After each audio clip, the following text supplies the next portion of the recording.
इस बार तो हमें कहने की भी जरूरत नहीं पड़ी। हाँ, एक बार फिर से शोर मचाते हुए all together for doctor Amit Dubey and Mrs Anu Dubey.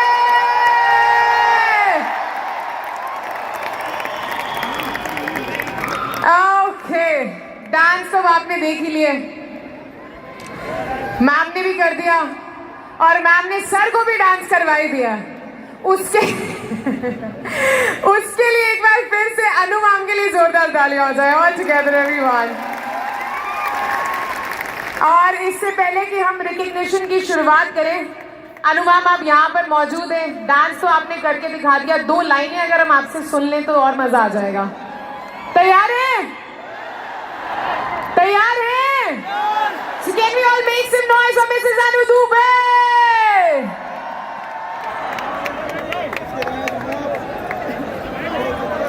Hello, एक बार जोर करके बताइए कितना प्यार करते हैं आप लोग हमसे। सभी को यूपी, बिहार, झारखंड, हर जगह से आए सभी लीडर्स को, सभी मेरे चाहने वाले को मैं अनु दुबे की तरफ से प्रणाम, नमस्कार। एक बार ताली बजा के आशीर्वाद दीजिए। Thank you. 2 लाइन का बात है तो आज मुझे वो दिन याद आ रहा है जब मेरा शादी सर से हो रहा था। मेरे पापा बहुत प्यार करते हैं मुझे, मैं उनकी बहुत लाडली बेटी हूँ। वो बहुत परेशान थे कि अन्नू का शादी एक ऐसे लड़के से होने चाहिए जो अन्नू को बहुत प्यार करे, अन्नू जिस फील्ड में चाहती है आगे बढ़ना उसमें सपोर्ट करे, एक अच्छा लड़का हो। मेरे पापा के मन में बहुत सारे ख्याल थे मेरे शादी को लेके और पापा चाहते थे मेरा शादी। बहुत सारे रिश्ते भी आते थे, बहुत सारे रिश्ते, IAS ऑफिसर सारे, लेकिन पापा ने मेरे लिए सर को चुना। और मेरी और पापा से हमेशा एक डिस्कशन होती रहती थी कि पापा आप जिस लड़के को चुनोगे मैं शादी उनसे ही करूंगी। और मुझे पूरा विश्वास था कि पापा मेरे लिए एक अच्छा लाइफ पार्टनर चुनेंगे। लेकिन पापा ने डिस्कस किया कि लड़का है और मार्केटिंग में है। पहले तो मैं अपसेट हो गई, फिर मेरा लड़ाई स्टार्ट हुआ पापा से। क्या बात कर रहे हो पापा, आप मेरे लिए मार्केटिंग का लड़का देखे हो? आप तो जानते हो, आप इतना सारा कंपनी के बारे में आप जानते हो, मैंने भी बहुत सारी कंपनियों के बारे में सुना है, ऐसा वैसा दिस दैट, बहुत सारी बातें होने लगी। लेकिन जब मैं सर से मिली तो आपको पता ही है सर का ऑरा ही कुछ अलग है। सबसे पहले तो मुझे सर पसंद आए, उसके बाद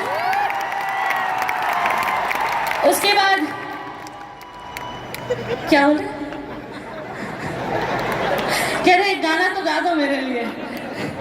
गाऊंगी, गाना भी मैं आपके लिए गाऊंगी। And thank you to Asclepius Wellness जो आज मेरी लाइफ इतनी खूबसूरत हो गई है। मैं स्टार तो थी ही लेकिन सुपर स्टार वाला जिंदगी जी रही हूँ। Thank you to MD sir, thank you to Manipal sir, thank you to Shiv Kumar sir. आज आप लोगों ने मुझे अपना बेटा दिया है और आपका बेटा मुझे बहुत प्यार करता है। जितना कंपनी से प्यार करते हैं उतना अनु से भी प्यार करते हैं। और गाने के लिए बोला तो 2 लाइन मैं कहना चाहूंगी एस्क्लेपियस वेलनेस के सभी लीडर्स की वाइफ से कि अगर आप सपोर्ट करोगे तो कंपनी के हर लीडर एम्बेसडर, रॉयल एम्बेसडर और ब्रांड एम्बेसडर होंगे। और आपके लिए हमेशा गुड मॉर्निंग कही के जगावेला हो, अबे डे पचाए पियावेला हो, किचन में रोटी बनाइले हम, संगे संगे सब्जी बनावेला हो,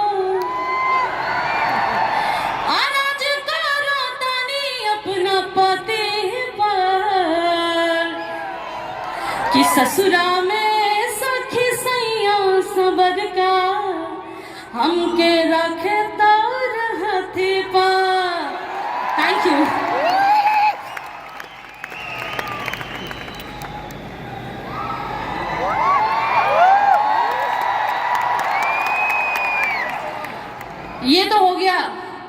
स्लीपर्स से जितने लोग प्यार करते हैं उनके बारे में, लेकिन जो स्लीपर्स को छोड़ के गए हैं ना, उनके लिए सिर्फ 2 लाइनें। तुम मेरे बाद, तुम मेरे बाद, तुम मेरे बाद मोहब्बत को तरस जाओगे। Thank you.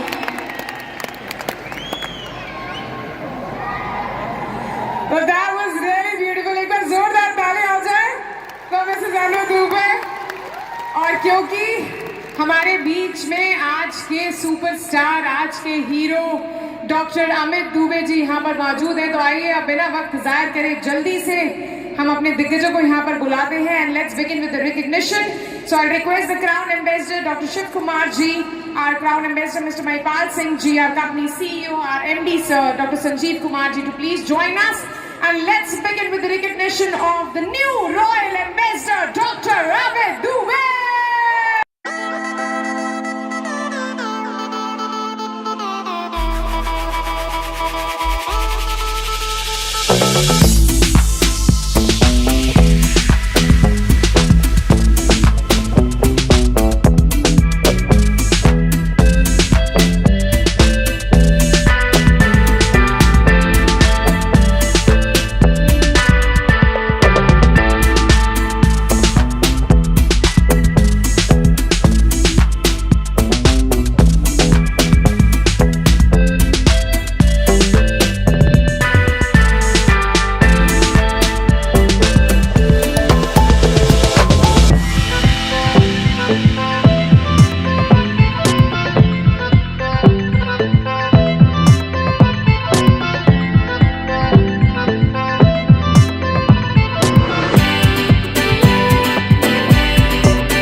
तो आइए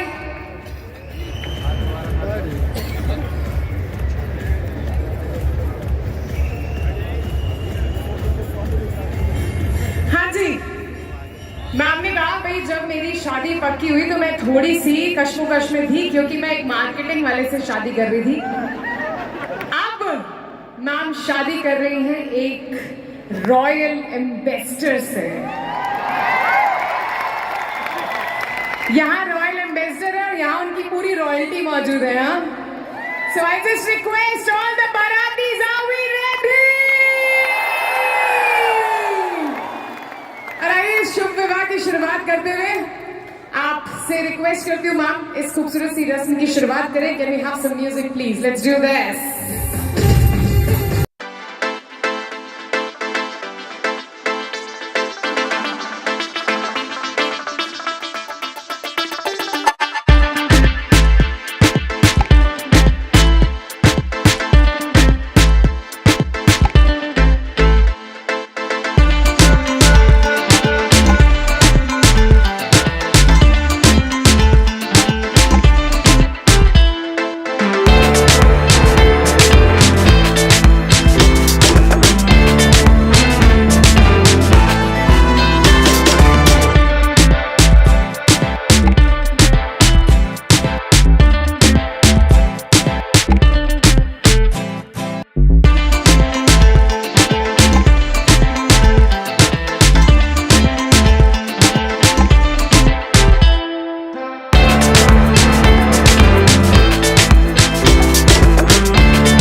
और एक बार फिर से मैं जानना चाहूंगी कि यहाँ पे अमित सर के तो मुझे पता है सारे ही फैंस मौजूद हैं।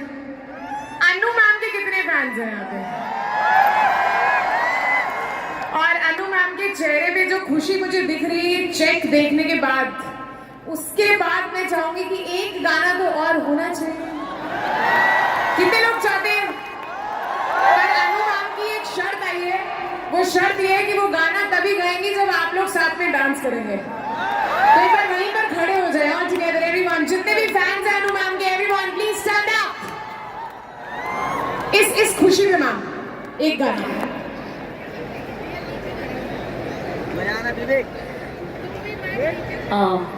सर ने स्पेशली कहा है, बिल्कुल।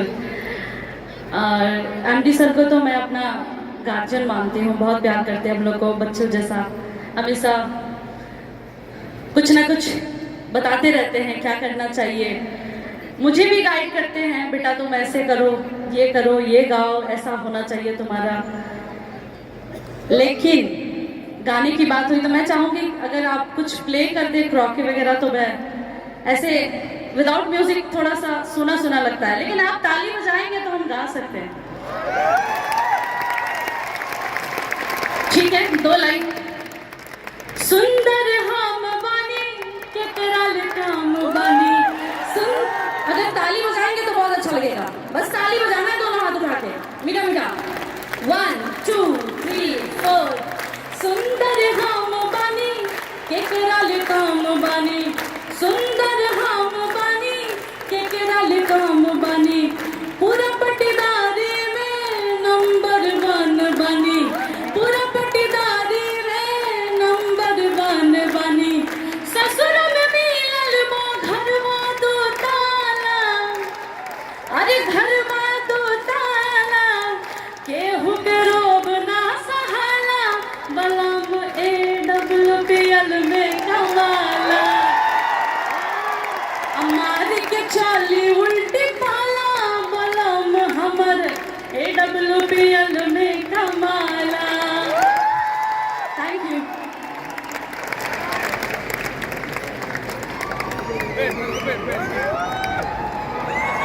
Thank you so much ma'am. Do we have any other track?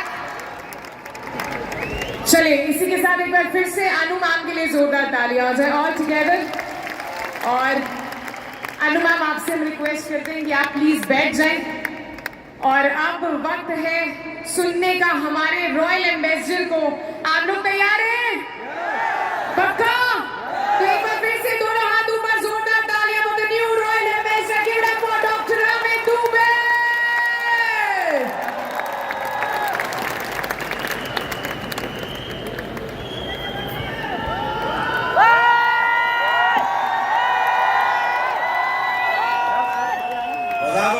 जितना कसर बाकी है सब निकाल दो।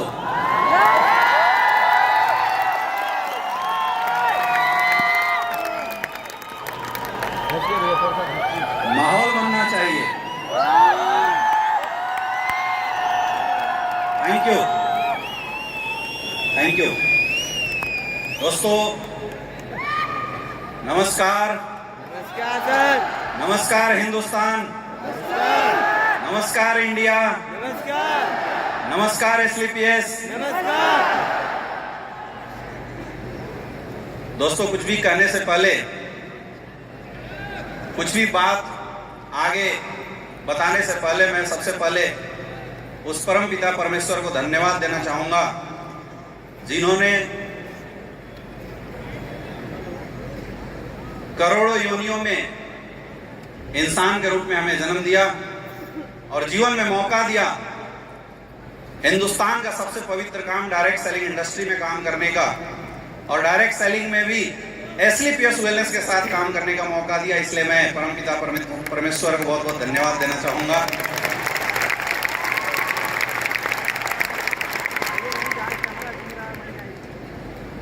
मैं अपने माता पिता को बहुत बहुत धन्यवाद देना चाहूंगा जिन्होंने गरीब परिस्थितियां होने के बावजूद भी कभी भी मोरल डाउन नहीं किया और जीवन में हमेशा एक ही चीज बताया कि बेटा जहां भी रहना या तो ओनली 1 रहना या तो नंबर 1 रहना। और मुझे लगता है शायद वो सीख आज यहाँ तक लेकर आई है। मैं उनको बहुत बहुत धन्यवाद देना चाहूँगा। ये जो सफ़र आप देख रहे हैं मेरे दोस्त, ये अमित दुबे जो कभी उस भीड़ का कोने का एक हिस्सा हुआ करता था, आज अगर वहां से रॉयल एम्बेसडर तक का अगर सफर पूरा हुआ है, तो इसमें सबसे बड़ा रोल अगर किसी इंसान का है तो उस इंसान का है जिन्होंने ऐसा प्लेटफॉर्म बनाया, जिन्होंने एक ऐसी शानदार प्लेटफॉर्म बनाई जिसने एक साधारण किसान के लड़के को जीरो से उठ के करोड़ों के सफर तक लाके पहुंचा दिया। मैं सबसे ज्यादा धन्यवाद देना चाहूंगा हम सबके महागुरु एसलीपीएस वेलनेस के रचयिता, हमारे मार्गदर्शक, हमारे मेंटर्स गुरुदेव संजीव सर का, जिनके मार्गदर्शन की बदौलत कभी गुमराह था मैं, और आज उस गुमनामी से निकल के एक रॉयल एम्बेसडर तक इस सफर को अगर प्राप्त किया मेरे दोस्त, मैं बोलता हूं इसमें हमारा 1% भी कोई रोल नहीं है। मैं तो मात्र करता हूं। आपने गुरुजी नहीं बताया होता, आपने अगर शायद मार्गदर्शक नहीं दिया होता तो शायद इस मुकाम पे नहीं पहुंचे। बहुत बहुत धन्यवाद गुरुदेव, मैं कोटि कोटि प्रणाम करता हूं आपको। मैं धन्यवाद देना चाहूंगा हमारे महागुरु महिपाल सर का, जिनके पल पल के मेंटरशिप, मतलब मैंने जीवन में ऐसा इंसान कभी नहीं देखा। आप जीवन में कितना भी फ्रस्ट्रेशन में रहो, कितने भी आपके लाइफ में बिगड़ कंडीशन सिचुएशन आ जाए, अगर गुरुजी ना मिले इनकी फोटो देख लेना, हमेशा मुस्कुराते हुए नजर आती है। आया ना? मैं हमेशा बोलता हूं कि शायद बिरले लोग ऐसे होते हैं, मुझे तो आज तक ऐसे नहीं मिले, जिनके सामने जाने से इंसान का फ्रस्ट्रेशन खत्म हो जाता है। जब हम लोग, याद है कि जब छोटे लेवल पे थे तो कभी परेशान होते थे, तो एक दो बार मैं गलती से गुरुजी के पास पहुंच गया और मैं माइंड में लेके गया इतनी बड़ी समस्या, और वहां पास जाते जाते समस्या कब छोटी हो गई, मुंह से आवाज ही नहीं निकला कि कोई समस्या था। तो गुरुजी का पल पल हाथ रहा है गार्जियन के जैसा। गुरुदेव बहुत बहुत धन्यवाद, क्योंकि आपने जब भी हम गिरे आपने उठाने की कोशिश करी और सफल मार्ग दिशा निर्देश दिया, जिसकी वजह से आज हजारों लोगों की जिंदगी बदल रही है, लाखों लोग जिंदगी बदलने की राह पे आगे बढ़ रहे हैं। बहुत बहुत धन्यवाद गुरुदेव। और सबसे ज्यादा धन्यवाद उस इंसान का, शायद अगर वो इंसान इस इंडस्ट्री में मुझे ना मिले होते तो मैं बीच में ही इस इंडस्ट्री को छोड़ के कहीं जाने वाला था। जिन्होंने न सिर्फ एक मेंटर के जैसा बल्कि एक बड़े भाई जैसा पल पल गाइड किया, जहां जरूरत पड़ी एडवाइस हमें किया। और मैं तो एक चीज शुरू से जानता हूं, और मेरे अंदर ये शुरू से ही कॉन्फिडेंस है कि अगर गुरुदेव शिव कुमार सर का हाथ हमारे साथ है तो दुनिया की कोई ताकत हरा नहीं सकता हमें। थैंक यू गुरुदेव, आप हमारे कॉन्फिडेंस हैं, आप हमारे लिए वो प्राउड हैं कि आपका हाथ अगर सर पे बना रहता है, आप दिखो ना दिखो, बस एहसास होता है तो अपन तो झंडा गाड़ देंगे पूरे हिंदुस्तान के अंदर। बहुत बहुत धन्यवाद दोस्तों। माई सेल्फ अमित दुबे, और मैं बेसिकली बिलोंग करता हूँ झारखंड से। झारखंड का एक छोटा सा गांव पलामू डिस्ट्रिक्ट के अंदर बसना गांव है, मैं वहीं से बिलोंग करता हूँ। जब आज से 10 साल 11 साल पीछे जाके देखते हैं तो ये सफर बड़ा ही अजीब था। आज मैं बड़ा भावुक हूं इस भीड़ को देख के, इस मोमेंट को देखते। जब हम एंट्री कर रहे थे तो मैं ये महसूस कर रहा था कि क्या सोच के शुरुआत करी थी। ये जितने भी फ्रंट लाइन के लीडर्स बैठे हुए हैं, ये लोग जानते हैं कि क्या कंडीशन थी, क्या सिचुएशन थी। मेरा जन्म गांव में हुआ, पिताजी एक किसान थे, घर की इनकम बहुत अच्छी नहीं थी, तो पिताजी बचपन से ही बोलते थे कि बेटा तू बड़ा लड़का है, तेरे ऊपर सबसे ज्यादा जिम्मेवारी है। अब मैं तो परिवार के उलझनों में उलझ के कोई बहुत बड़ा नहीं कर पाया, लेकिन तुझे कुछ बड़ा करना है। अब पिताजी को भी नहीं पता था क्या बड़ा करना है, मुझे भी नहीं पता था। तो मैंने बचपन में ही पूछा कि बड़ा कैसे होता है, तो पिताजी ने बोला बेटा अगर पढ़ने में तू अच्छा निकल जाए तो शायद जीवन में कुछ बड़ा हो सकता है। और ये बात मैं फर्स्ट क्लास में शायद था उस समय, मेरे दिमाग में घर कर गई। और मैंने दिमाग में ठान लिया कि मुझे अगर इस नर्क भरी लाइफ से, गरीबी भरी लाइफ से बाहर निकलना है तो पढ़ाई बहुत अच्छी करनी पड़ेगी। हाँ, मेरे खानदान के लोग बहुत अच्छे पोजीशन पे थे, मेरे जानने वाले लोग बहुत अच्छे पोजीशन पे थे, लेकिन मैं ये बताना चाहूंगा कि जब इंसान के घर में गरीबी होती है ना मेरे दोस्त, तो अपने भी दूरी बना लेते हैं, और जब पैसा आता है तो दूर के रिश्तेदार भी अपने बनने लग जाते हैं। यसे ये बातें मैं बहुत बचपन से महसूस कर रहा था, और मैं ये सोच रहा था कि मेरे जितने भी दूर के रिश्तेदार हैं मेरे अपने बने। अब उसके लिए उपाय क्या है? अपनी एजुकेशन अच्छी करनी पड़ेगी। तो मैंने पढ़ाई दबा के किया, मैंने अपनी एजुकेशन पे फुल फोकस किया, और मेरा रिकॉर्ड था कि पहला क्लास से लेके आज तक मैं जिस क्लास में बैठा हूं कभी सेकंड नहीं आया हूं, हमेशा फर्स्ट डिवीजन से आया हूं, शुरू से लेकर। मुझे भी नहीं पता था आगे क्या होगा, क्योंकि एक गरीब परिवार, एक मिडिल क्लास परिवार के बच्चे बचपन से ही 3-4 ऑप्शन मार के चलते हैं ताकि ये ना पड़े तो वो आ जाए, जिंदगी के में मुंह की खानी ना पड़े, ऑप्शन बहुत सारे लेके चलते हैं। इसलिए मैंने एजुकेशन को बहुत स्ट्रॉन्ग किया। 95%, 98% मेरी ऐसी एजुकेशन बहुत अच्छी रही थी। जब 8, 9, 10th क्लास में पहुंचे और चूज करना था कैरियर क्या चूज करे, मुझे याद है मैं नवोदय विद्यालय से पढ़ा हुआ हूं। 10th के बाद नवोदय विद्यालय में दूसरे स्कूल में ट्रांसफर होता है, तो कुछ बच्चे जिनके पेरेंट्स थोड़े मजबूत होते हैं वो बाहर निकल जाते हैं, वहां से कोचिंग करते हैं, 11th 12th क्लास में पढ़ाई करते हैं, और फिर MBBS की तैयारी करते हैं, प्री एग्जाम की तैयारी करते हैं, IIT की तैयारी करते हैं। लेकिन मेरे पास इतने पैसे नहीं थे, मेरे पिताजी के पास इतने पैसे नहीं थे। मेरी सिस्टर की शादी हुई थी, तो मैंने पिताजी से पूछा कि क्या करना है। बोले बेटा इतने पैसे अभी है नहीं, क्योंकि तुम्हारे 5 भाई बहन है, सबका कोटा मैं तुझे नहीं दे सकता, 2 साल तुझे और निकालने पड़ेंगे। मैं 11th 12th नवोदय विद्यालय में गया और ये सोच के गया कि परिस्थितियों का गुलाम नहीं बनूंगा, जो करना है यहीं से करेंगे। मैंने अपनी 11th 12th की पढ़ाई करते हुए फर्स्ट अटेम्प्ट में MBBS का एग्जाम क्वालिफाई किया था। जब रिजल्ट आया न्यूज में पेपर्स में निकले, क्योंकि उस दौर में 2011 की बात कर रहा हूं, 2011-12 में MBBS में सिलेक्शन हो जाना बहुत बड़ी बात होती थी, और मुझे मां सरस्वती का आशीर्वाद था कि मैंने खुद से तैयारी करी और मेरा एग्जाम निकल गया। अब आई एडमिशन की बारी, एडमिशन ले लिया। अब जब पढ़ाई शुरू किया तो आज के डेट में लोग बोलते हैं यार क्या करोगे पैसे का। मेरे दोस्त, अगर पैसा ना होना तो तुम अपने बच्चों को अच्छे से पढ़ा तक नहीं पढ़ सकते। चाहे कितना भी स्कॉलरशिप हो जाए, किताब कॉपी लेने के लिए तो पैसे चाहिए।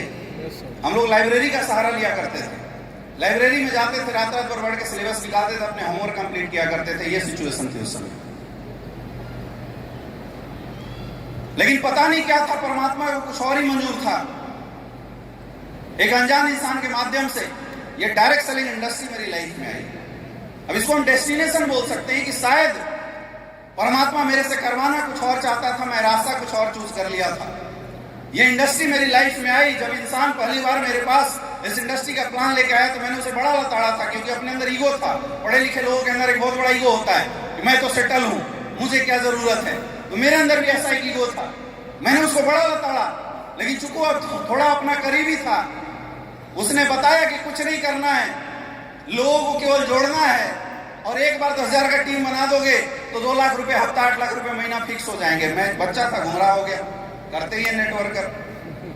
मुझे लगा यार बात तो सही है, 5 साल में MBBS करेंगे, तब तक लपेट चपेट के वो बताते हैं ना, 1 साल में 10 के 100, फिर 1,000, फिर 10,000। तो 4 साल में मैंने भी कैलकुलेशन लगाया कि 5 साल में इधर MBBS निकलेगा, इधर 10,000 का टीम बनाएंगे, 2 लाख रुपए हफ्ता, 8 लाख रुपए महीना आएगा, मस्त हॉस्पिटल खोलेंगे, अपनी जिंदगी सेट। ये सोच के इस इंडस्ट्री के अंदर आ गया। लेकिन जब मैंने काम करना शुरू किया, लोग हमारे साथ आने शुरू हुए, बहुत सारे लोगों ने बिलीव में लेना शुरू किया, विश्वास करते थे और आने शुरू हुए, टीम बननी शुरू हुई। लेकिन बिना सीखा इंसान कहां तक काम कर सकता है। मैंने इस इंडस्ट्री में 4 साल विदाउट एनी अपलाइन काम किया था, 4 ईयर। एक सिंगल अपलाइन का मैंने दर्शन नहीं किया, अपलाइन होता क्या चीज है, जब हमने शुरुआत किया था। बिना एजुकेशन रिकॉर्डिंग लगा लगा के वहां से सुन सुन के हम लोग काम किया करते थे। टीम बनाते थे, टीम खत्म हो जाती थी, टीम बनाते थे, टीम खत्म हो जाती थी। कोई नॉलेज नहीं था। कुछ लोग ऐसे आए जो ला के बोलते थे सर वाकई इस इंडस्ट्री में कैरियर है क्या, तो हम लोग भी मोटिवेशन में बोल देते थे यस है। और मैंने देखा कि बहुत सारे ऐसे लोग जैसे ज्ञानेंद्र शर्मा जी हैं, मिस्टर आदित्य सर हैं, ओपी साहब हैं, ये वो लोग थे जिन्होंने मेरे पे भरोसे करके, अविनाश गुप्ता जी पढ़ाई छोड़ दिया, कोई जॉब छोड़ दिया। ओपी साहब से मैं मिला था रात को 12-1 बजे, हमने प्लान किया था और ओपी साहब ने बोला कि सर क्या इसमें कैरियर है। मैंने बोला हाँ सर कैरियर है। बोला कैरियर है तो फिर हम गार्ड की नौकरी क्यों करें, लेफ्टिनेंट से रिटायर है, चलो छोड़ देते हैं। 1 दिन में जॉब छोड़ दिया। ऐसे बहुत सारे लोग आने लगे जो अपनी नौकरी छोड़ के, अपनी पढ़ाई छोड़ के हमारे साथ फुल टाइम काम करने के लिए तैयार होने लगे।